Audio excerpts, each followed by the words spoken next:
Hey, welcome to Saturday. This is Minding Your Business with the Lancaster Chamber of Commerce. I'm Chris Spiker of Antelope Valley Florist.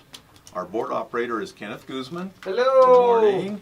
And co-host Aaron Goldstein, Goldstein Digital. Aaron, who's our first guest today? Our first guest today is Carol Crabson from the Valley Oasis. And also who's joining us today?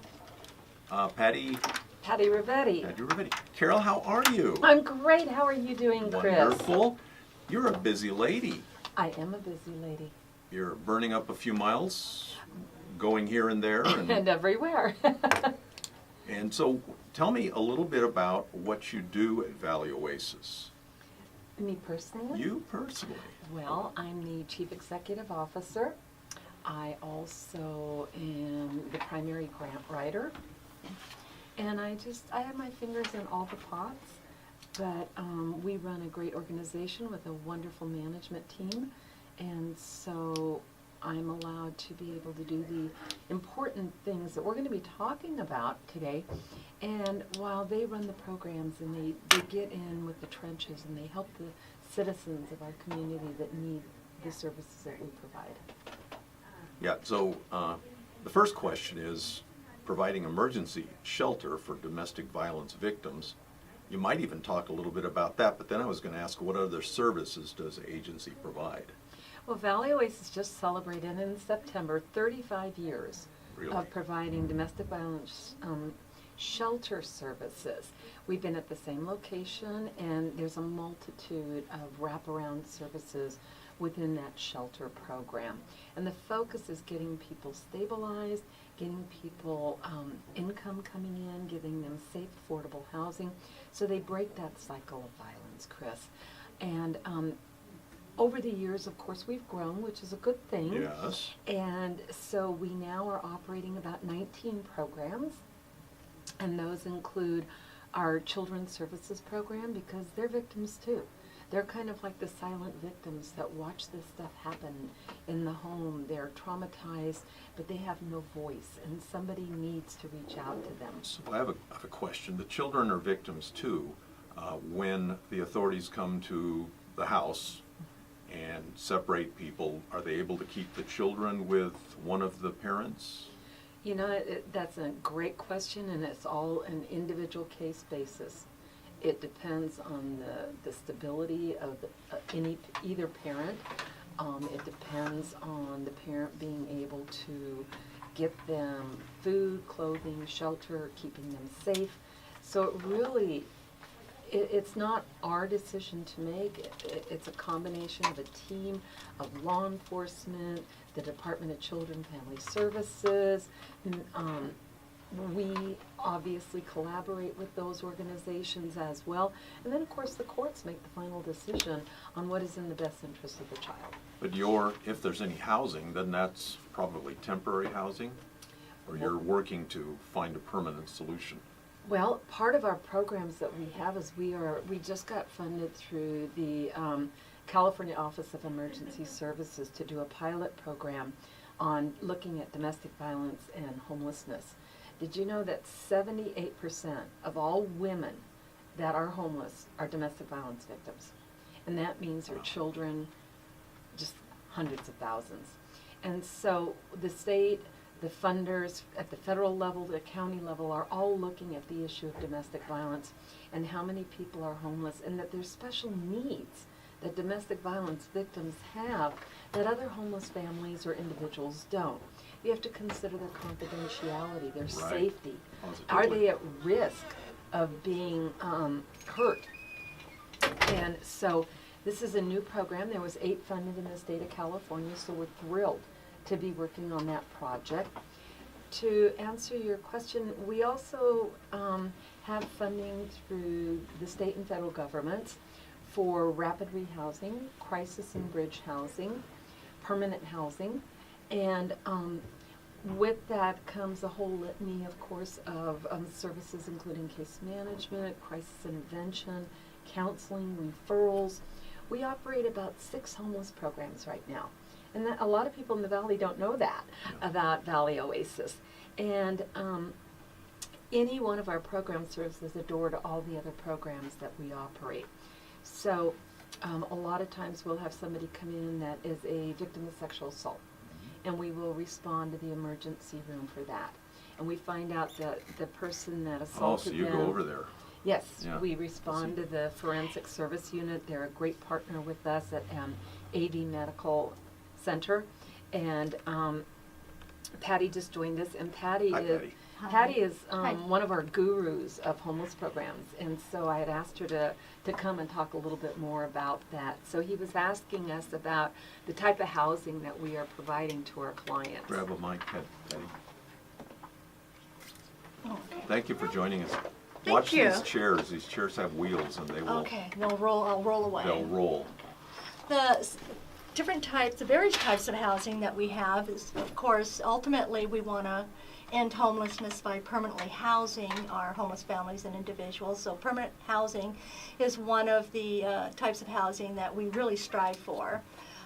We also have, within our coordinated entry system, we have crisis and bridge housing, where it's a temporary housing for our singles until we can permanently house them in permanent housing. And then we have, of course, we use bridge housing, which is it's a step above crisis housing.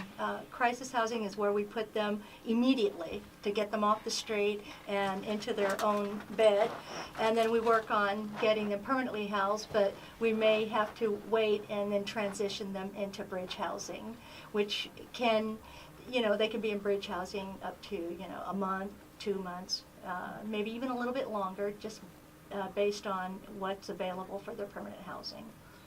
And Chris, one of the things that we love about being in the Antelope Valley as an agency and just living here in the community is that we don't do this work alone.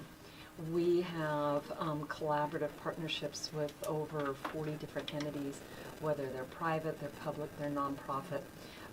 Many names that are well known in the Antelope Valley of providing services, Mental Health America, AV Community Clinics, Penny Lane,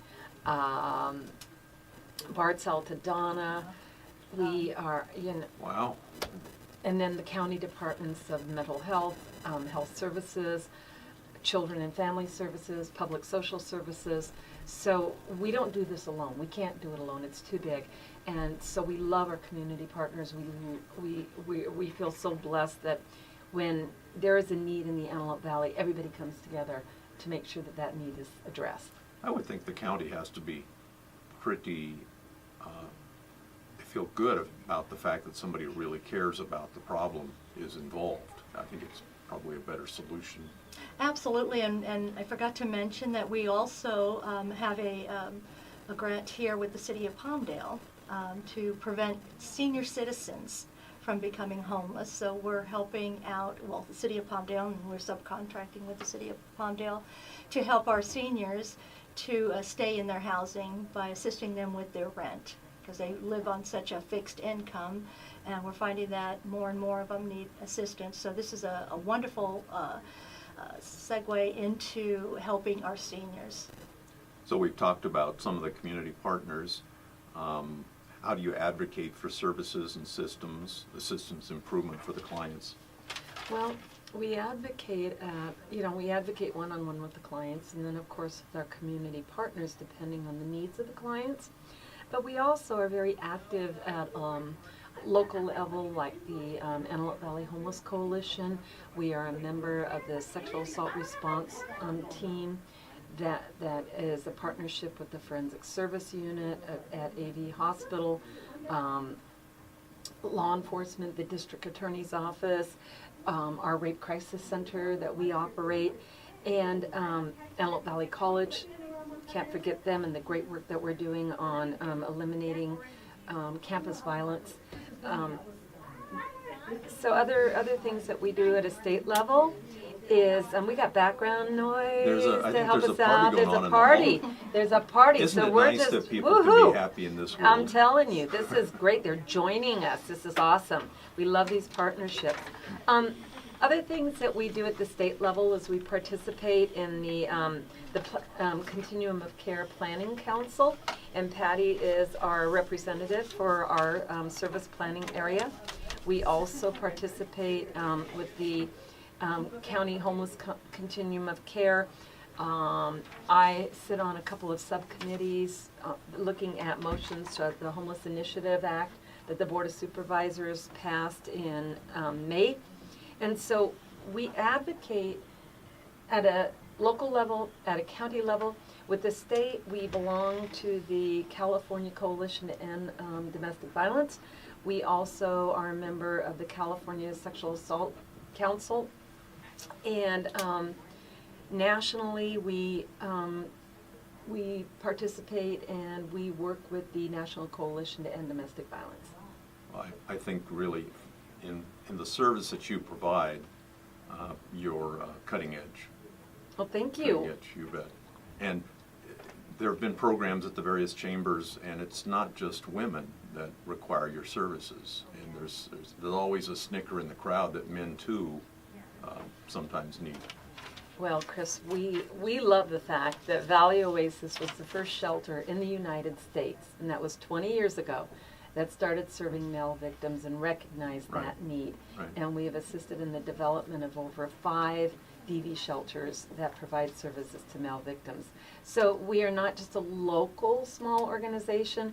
We reach out and we impact policy at a national level. And maybe someday you can work yourselves out of a job. Wouldn't that be Absolutely. wonderful? Absolutely. That's what we're working for. We've been talking with Patty Ravelli and Carol Crabson from Valley Oasis. Thank you very much for being on the show. Well, Thank thank you, you. Chris.